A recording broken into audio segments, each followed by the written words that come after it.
Hi sci-fi fans, welcome to Visionary Stories. In-depth sci-fi stories with an uplifting theme. Please like, subscribe, share and leave a comment. Thank you. You touched me. Tavven Voss was not what you'd call subtle. Heir to the Voss interstellar freight dynasty, Tavven was grinding shirtless in the middle of Club Ascend, a zero-gravity rave bubble orbiting Ventari Prime, when everything started to unravel. His hair floated in lazy waves, his torso gleamed with synth oil glitter, and he was absolutely, cosmically blasted. "Let's go," he roared, spinning his drink like it was a torch of honor. Champagne droplets floated across the dance floor like golden snow. Someone cheered, someone else threw a bra. A drone hovered close to film his signature move, the Voss spiral. That's when the club lights dimmed. Hard. The music screeched to a stop mid-beat. The floor lights snapped from hot pink to royal violet, and every being in the club, aliens, influencers, ambassadors, kids, froze in place like a galactic game of statues. Because she had entered. Princess Chilera of Anderix. She floated through the entry arch in full regalia, her crown pulsing with authority, her cape whispering through the artificial gravity field. Flanked by royal guards and planetary dignitaries, she glided forward like a living monument. Tavven, still spinning, didn't notice until he bounced off her. There was a loud oof, the sound of Tavven stumbling, flailing, and honk. His palm slapped directly onto her left breast. The club collectively gasped. Somewhere a glass shattered. A siren in the distance whimpered. One guy whispered, "He's so dead." Tavven blinked at the hand still planted on Chilera's armor-plated royal bust, then up at her face, then back at the hand. "Oh no," he said. Chilera's eyes blazed. "You?" she hissed. "I can explain," Tavven offered, now swaying. "You touched me?" A dozen guards lunged. Tavven was tackled, face first, into the floor. He still held half his drink. "Wait," he yelled as they dragged him away. "Did I win something?" Tavven woke up to a view of the stars and a pounding skull.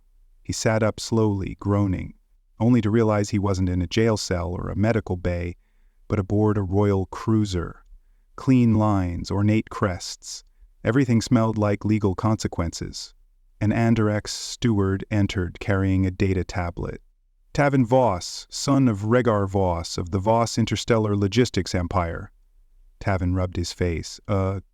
Technically, you are hereby notified that, due to your physical contact with the heir of Anderix in a public space, and in accordance with Royal Statute 17-6, you are now legally bound to fulfill the conditions of royal matrimony. Tavven blinked. "I'm sorry, did you just say matrimony?" "Correct." "With the princess?" "Correct." "She wants to marry me." "She very much does not, which is irrelevant. The law is clear. Touch the princess in a lewd or suggestive way, and you are either executed or married." Tavven's hangover fled in terror. "Okay, so where's the appeals department or the royal slap-on-the-wrist division?"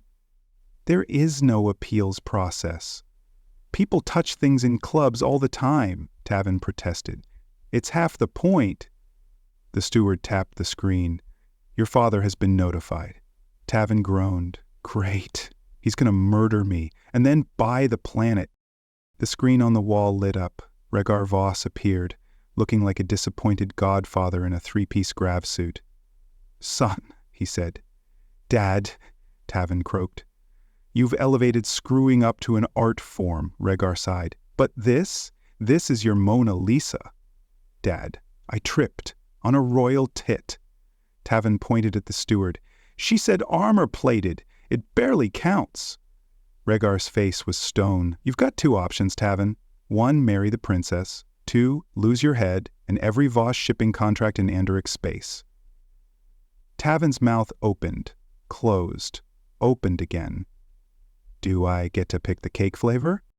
The royal palace of Anderix had endured plagues, planetary sieges, and one very angry matriarchal uprising in 7303, but it had never endured Tavven Voss. Day 1 of Royal Groom training began with tradition. Tavven showed up 30 minutes late, wearing a floral bathrobe and holding a mimosa. "We didn't realize class started at early o'clock," he said, yawning as he plopped onto a velvet seat meant for foreign dignitaries. Across the room, Princess Galera stared daggers at him. She hadn't spoken to him since the law declared them betrothed, which was fine. Tavven figured it gave her time to cool off. She was not cooling. "Today," the instructor intoned, "we study the noble lineages of Andorix." Tavven raised a hand. "Will this be on the wedding?" Galera turned her glare to 11. The instructor ignored him and activated a hologram of old, serious people with very tall hats. Tavven leaned over to the maid delivering pastries. "You know, if you wore one of those tall hats, I'd take you very seriously." She giggled. Galera audibly growled. By day 4, the palace staff had developed a silent communication system based on Tavven proximity. 2 claps for "he's flirting again," 3 for "he's in the spa," and 1 long sigh for "he's naked in the spa." He'd skipped 6 history lessons, insulted a diplomat from Ivirus by asking if his robes came in human sizes, and declared Andorix cuisine surprisingly not awful. The queen, regal and composed, whispered behind a fan to her chief advisor. "Is death still legal?" Galera tried to stay focused. She had spent her whole life preparing to marry a prince, not a glorified freight clown. Every time she walked past him, he was lounging somewhere, shirt unbuttoned, making some poor staff member blush. And then came the final straw. Galera entered the royal library to retrieve her notes for an upcoming summit. Instead, she found Tavven on a chaise lounge, shirtless, feeding strawberries to her language tutor, a nervous, blushy woman named Zella who was definitely not trained to resist chest dimples. "Repeat after me," Tavven cooed. "Let's run away to a planet with no in-laws." Galera dropped her datapad. Zella jumped 3 feet in the air. Tavven grinned, still holding the strawberry. "Princess, great timing. We were just conjugating verbs." Galera marched forward, seized him by the ear, and dragged him down the hallway like a misbehaving droid.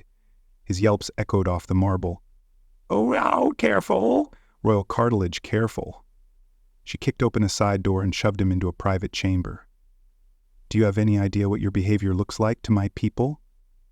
"I don't know. Confident, spontaneous, seductively curious." Galera's voice dropped. "It looks like you don't care about me, about us, or this alliance." Tavven blinked. For a second, just one. He looked genuinely ashamed. "I didn't ask for this either," he said. "But I'm here. I didn't run. That's got to count for something."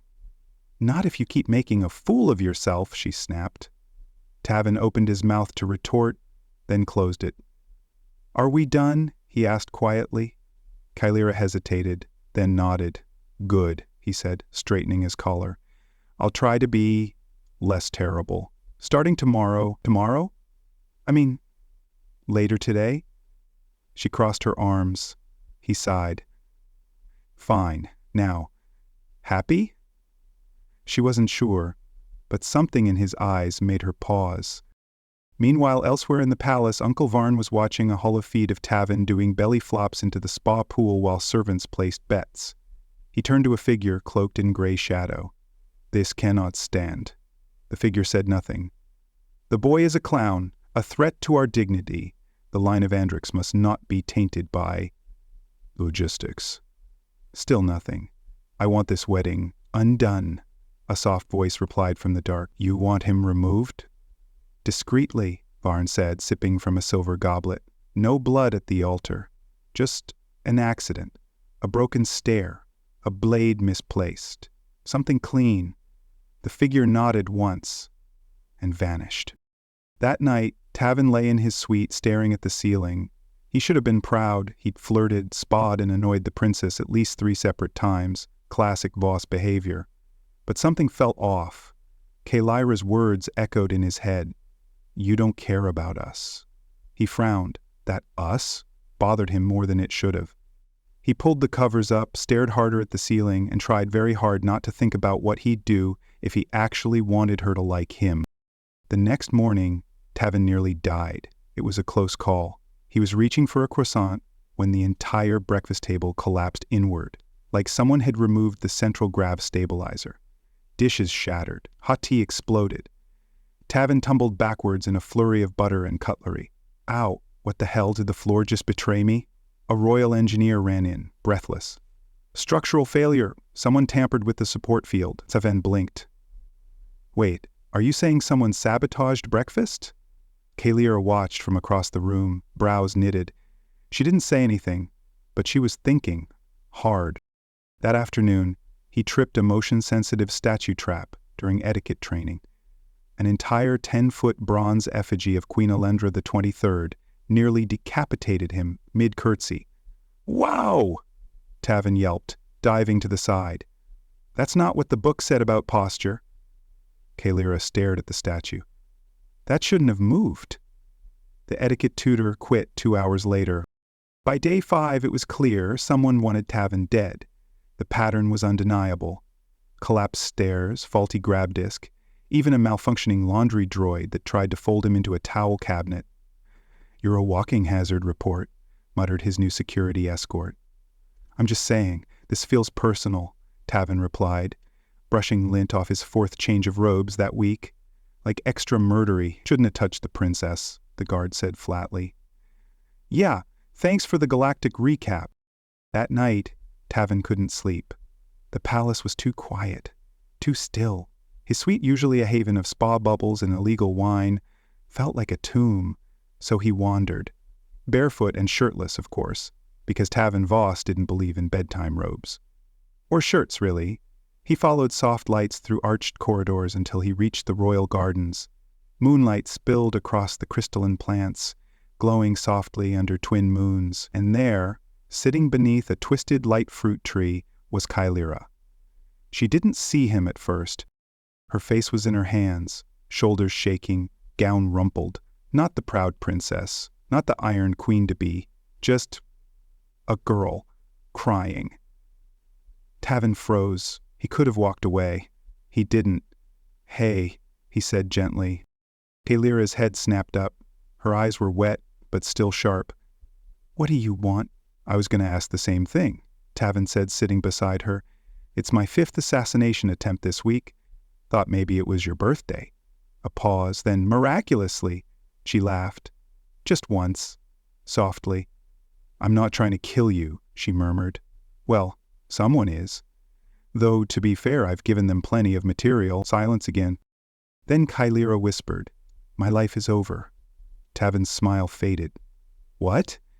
I was supposed to marry a diplomat, or a prince. Someone qualified, someone safe. Instead, you got a logistics heir who thinks manners are optional and can't stop hitting on your staff. She looked at him, surprised. You're self-aware now. I mean, I try. When I'm not being crushed by heirloom furniture. Another small laugh. Kalira looked away. They don't respect me anymore. The advisors. The court. They see me as foolish. Vulnerable. Tavven swallowed. Because of me? She didn't argue. He stared at the moonlight, dancing over her hands. They were shaking. I ruined your life, he said quietly. And I'm sorry. Kalira blinked. I didn't take this seriously. I thought it was a joke. But it's not. You're not. You deserve better. She turned to face him fully. Then what are you going to do about it? Tavven exhaled. I'm going to start fixing it. The next morning, Tavven showed up to Groom training early, wearing a pressed tunic, fully sober, hair brushed. The instructors nearly fainted. He listened, took notes, didn't flirt with anyone. He even bowed, correctly. Good form, said the diplomacy tutor, stunned. Kalira, watching from the back, folded her arms, suspicious. By the end of the week, Tavven had learned how to address the 5 houses of Anderix without insulting anyone's eyebrows, which fork was used for which course, and when to throw it if poisoned. That shouting YOLO before a toast was not culturally acceptable, and, most importantly, how to listen. He still cracked jokes, still made the maids giggle, But he didn't flirt. He didn't skip class. And he definitely didn't try to seduce the tutor. Kalira kept her distance, but she watched. She noticed. And one evening, when he escorted her into a formal dinner without stepping on her gown, she whispered, "You're not the same idiot who grabbed my boob." He grinned. Boobs change lives. She rolled her eyes. But she didn't say no when he offered his arm. Cheers echoed through the jeweled dome, a crystalline palace orb that shimmered with layered gravity, royal emblems, and more camera drones than air molecules. It was Anderix's Unity Day Gala, a public event meant to show the galaxy that Princess Kalira had things under control, that her marriage, however unconventional, was strong, that the heir of the Voss Empire could behave for one whole evening. So far, shockingly, yes. Tavven stood tall in his tailored navy robe, house crest embroidered in gold. No champagne, no flirty comments, just a steady presence beside Kalira. He bowed at the right moments, smiled at ambassadors, even winked once, tastefully at a toddler who looked bored out of her mind. People laughed. Kalira watched him carefully, and she smiled, just a little. Then the music cut out. A scream broke through the applause. Gunfire. The sound echoed off the dome like a cracked star. A silver streak. Plasma shot, high velocity, raced from the upper gallery, aimed directly at the Queen of Anderix. Time slowed. Kalira's mouth opened, but no words came. Tavven didn't think. He lunged, straight into the line of fire. The blast hit him square in the back, flinging him across the dais like a rag doll. He hit the marble with a sickening thud, robe smoking, eyes wide. Chaos exploded. Guards tackled the shooter, nobles scrambled for cover. Kalira dropped to her knees beside him. "Tavven! Tavven!" His lips moved once. She leaned in. He whispered, "5-6 roll," and went still. Kalira's breath caught. Her hands clutched his burned tunic, pressing over the wound like she could hold him together by force. "Medic!" But Tavven didn't move. The wedding was postponed that night. The palace issued a statement. He remains in critical condition.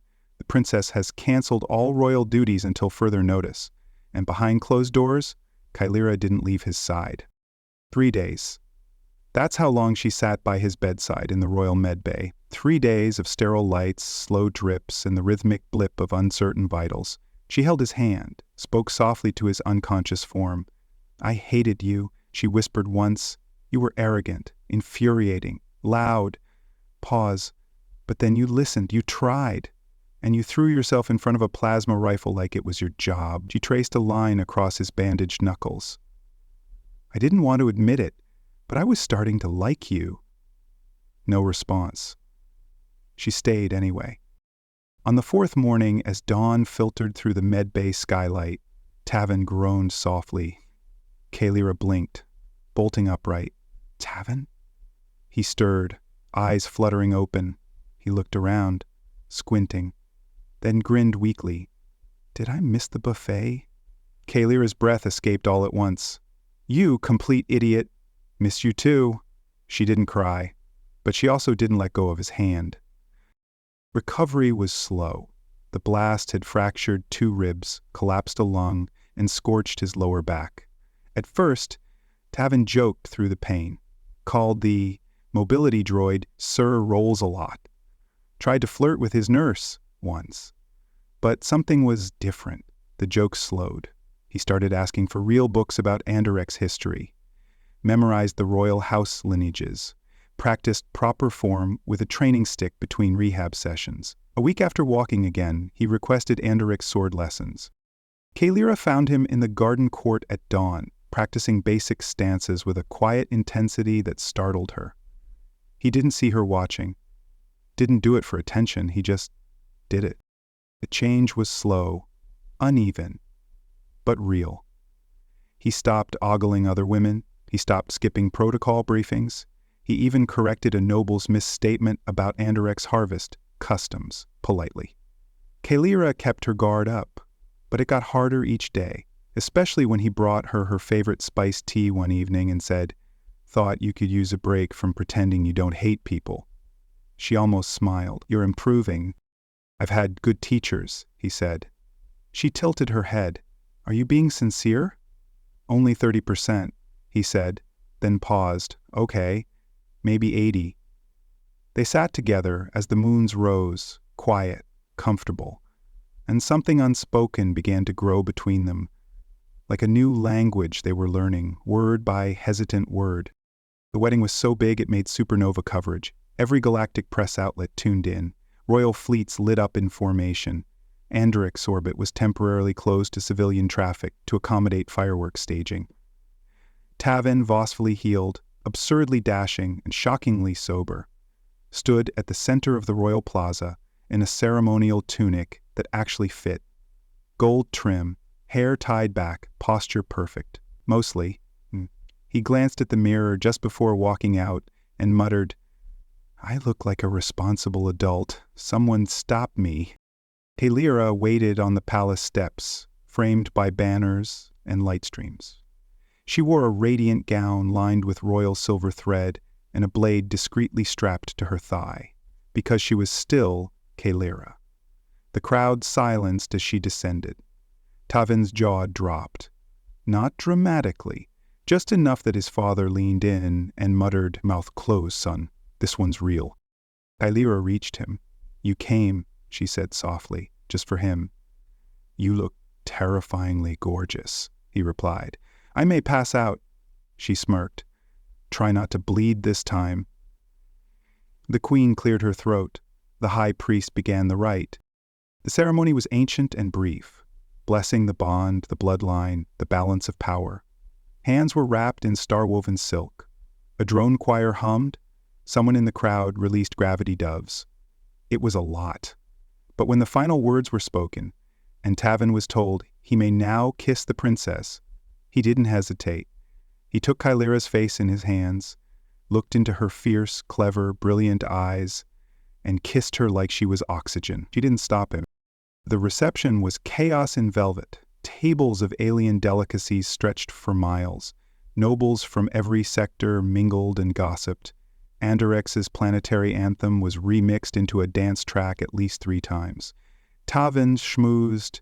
To his credit, he didn't drink more than 1 glass of spiced wine.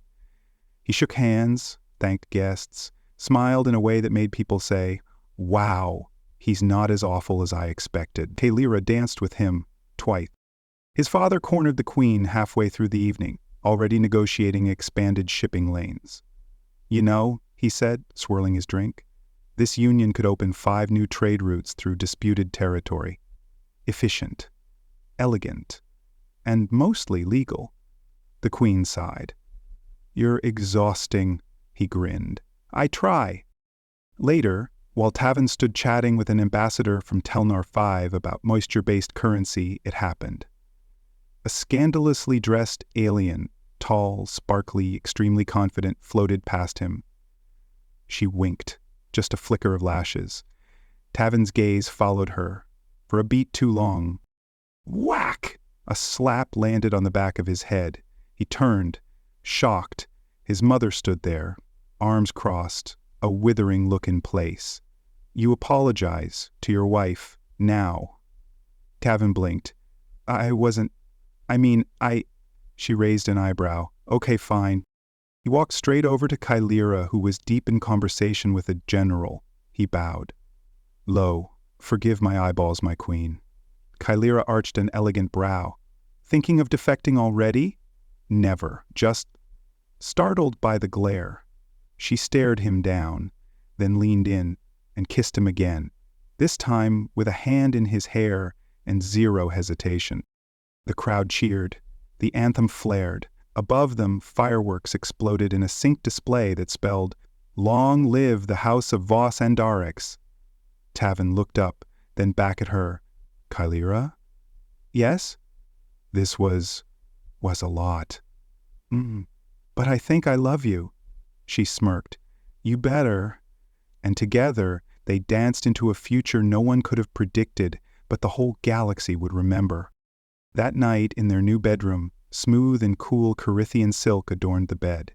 A golden glow softly lit the room. Tavven lay on the bed wondering about his future life as a proper dignitary. Kalira appeared. She wore a white, transparent gown. It hugged her body to the waist, then flared out. Her body was amazing, perfect in every way. She had the perfect balance of a seductive young woman and the tightness of a soldier. She climbed onto the bed next to him. "Our bed will not be the place for proper behavior," she announced. "There are so many things I want to do." With that, the lighting changed to a deep red as she crawled atop him.